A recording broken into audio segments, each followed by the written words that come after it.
నేను మనోనికేతన్కి వచ్చి చాలా కాలం అయింది. యాక్చువల్గా నేను స్పెషల్ చిల్డ్రన్తో వర్క్ చేశాను, అందుకే జాబ్ చాలా స్పెషల్ అయింది. నేను అనుకునుంటే ఇంకేదైనా ప్రొఫెషన్లో జాయిన్ అయిపోయి ఉండొచ్చు. కానీ విషయం ఏమిటంటే రేఖక్క చెప్పినందువల్లే నేను ఈ మనోనికేట్లో జాయిన్ అయ్యాను. మీరు కూడా అలాగే చేయాలి. నేనిప్పుడు మీకోసం ఒక చిన్న ప్రెజెంటేషన్ చేస్తాను. మిగతా జాబ్స్తో కంపేర్ చేస్తే మన జాబ్ అంత ఈజీ కాదు. మనం ప్రతిరోజు కొత్త కొత్త విషయాలు, కొత్త కొత్త ఆలోచనల గురించి ఆలోచించాలి. అప్పుడే స్టూడెంట్స్ నమ్మకాన్ని పొందగలం. ముంబైలో ఉన్నదే SAI. దానికి అర్థం సపోర్ట్ ఆఫ్ ఆటిజం ఇండివిజువల్. దీని స్టోరీ నేను పేపర్లో చదివాను. ఈ కథ తల్లి కొడుకులకి సంబంధించింది. అంటే అబ్బాయి ఆటిజంతో బాధింపబడ్డాడు. అందువల్ల తన కోసం తన తల్లి ఇన్స్టిట్యూషన్లో చేరింది. చేరిన తర్వాత తన కొడుకునే కాకుండా మిగతా పిల్లలందరినీ చూసుకుంది. అందరి పిల్లల్ని తన పిల్లల్లా భావించింది. ఇదెందుకు మీతో చెప్తున్నానో తెలుసా? మనం కేవలం టీచర్స్ మాత్రమే కాదు, వాళ్ళకి అమ్మలం కూడా.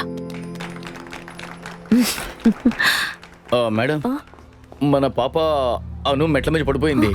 బాగా దెబ్బ తగిలింది. రండి మేడం. అయ్యో, పాపకి ఎలా దెబ్బ తగిలిందంటే ఎవరైనా రండి త్వరగా, చాలా రక్తం వస్తోంది. ఎన్నిసార్లు చెప్పినా తను వెళ్ళలేదు, ఎంత చెప్పినా వినిపించుకోలేదు. నీకేం కాలేదు, నువ్వు భయపడుకో, ధైర్యంగా ఉండు. నీకు మేమంతా ఉన్నాం కదా.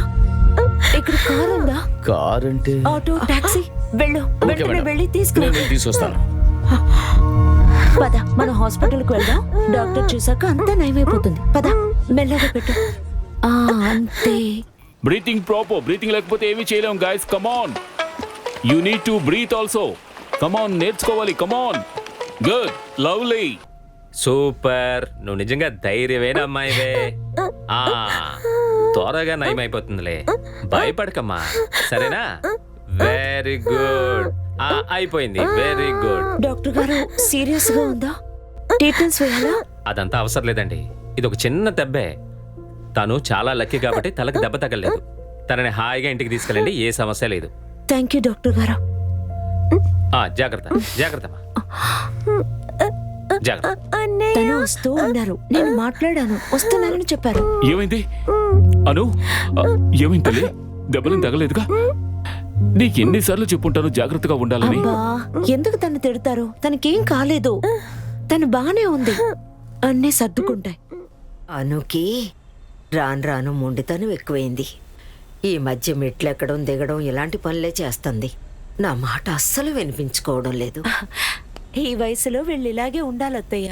నేనెప్పుడు తను గమనిస్తూనే ఉంటాను. కానీ ఈ రోజు ఆఫీసులో ఒక చిన్న మీటింగ్, అందుకే గమనించలేదు. అక్కడ పనిచేసే మనిషి ఎప్పుడు చూసినా ఫోన్లో మాట్లాడుతూనే ఉంటుంది. ఇలాంటి పిల్లను చూసుకోవడం చాలా గొప్ప విషయం. అది నువ్వు ధనవంతులింట్లో పుట్టావు.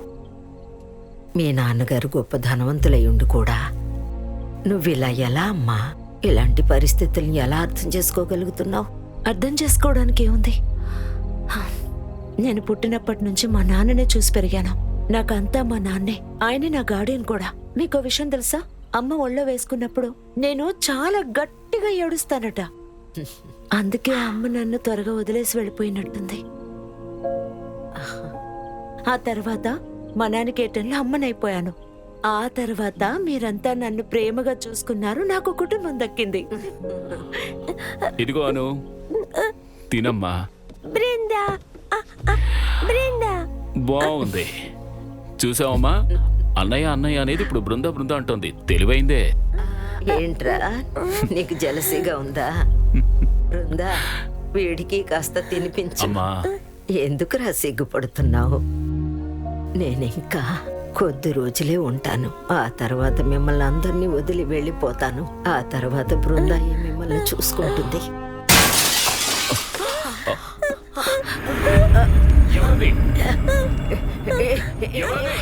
ఎవరు? ఎవరది? సమాధానం చెప్పరేంటి? ఎవరు మీరు? చూడు, వీళ్ళందరూ పెద్ద రౌడీలు. ఊరికే మనల్ని భయపెడుతున్నారు. మిమ్మల్ని ఊరికే వదిలిపెట్టాం. రౌడీ వదవల్లారా, ధైర్యం ఉంటే ముందుకు రండిరా. చాటుగా అద్దాలు ఎందుకురా పగలగొడతారు? నేను బతుకున్నంత వరకు ఈ ఇల్లు అమ్మడానికి నేను ఒప్పుకోనరా. మిమ్మల్ని ఊరికే వదిలిపెట్టాను.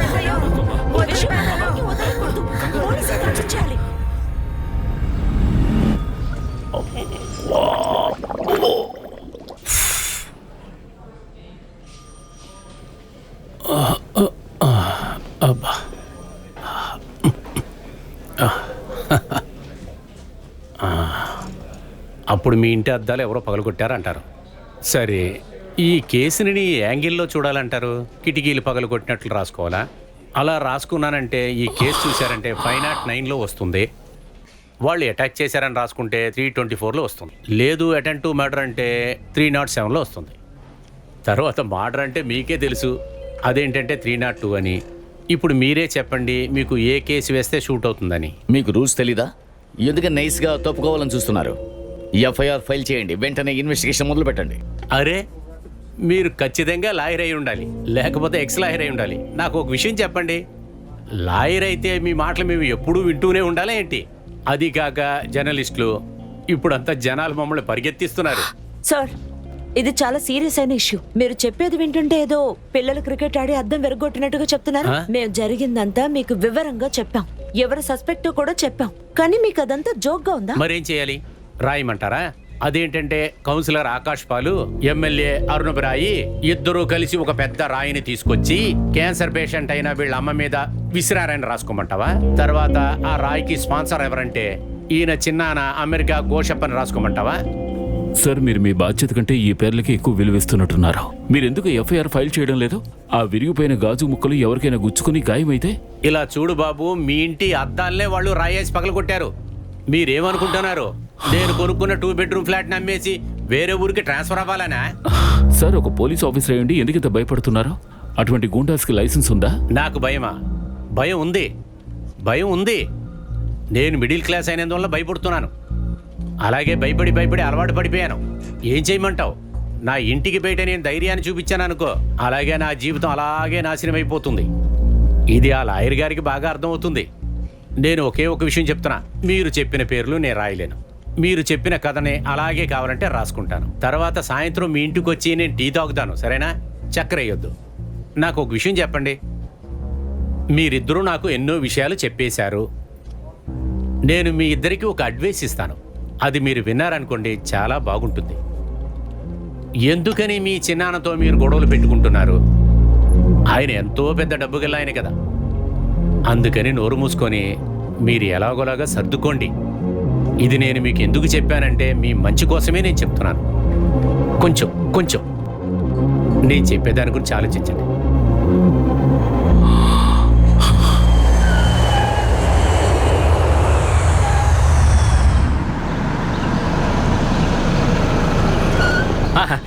రండి సార్. తీండ్రా, లగేజ్ తీండ్రా. నేను వస్తున్నానని ఎమ్మెల్యేకి చెప్పావా? ఆయన ఇప్పుడు వచ్చేస్తారు సార్. ఆయన ఏదో మీటింగ్ ఉందని వెళ్ళారట. సరే బిషు, పేపర్స్ అన్ని రెడీయా? Yes sir. నేను చెప్పిన కరెక్షన్స్ అన్ని చేసేసావా?